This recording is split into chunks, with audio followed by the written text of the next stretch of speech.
if you're a managing director, so you probably are on maybe mid six figures. So you could be on like 200, 250 grand plus more if you get a bonus.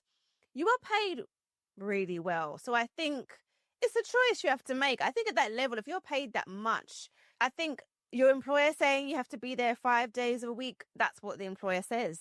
I think it's a market now that is very hard to find a job. And so I think if you're at that level and you're paid that much, I feel like, yeah, you should be in, or you should be expected to be in 5 days a week. However, if things come up, I think there should be flexibility. So, for example, I'm not saying if you're a managing director and your child is sick and you're like, I can't stay at home with my kid because I have to be there in the office 5 days a week.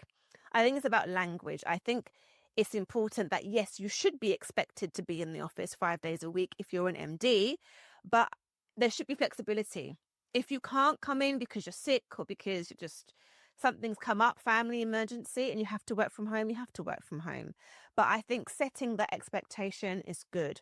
And I'll tell you why.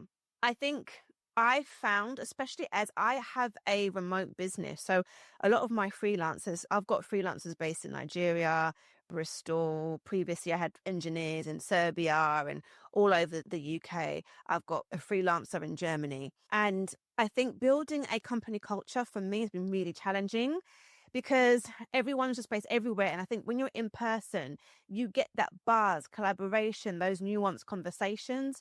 Doing it remotely, I just feel it's been very hard to get people engaged and on board and to see my vision. It's been really hard to create company culture.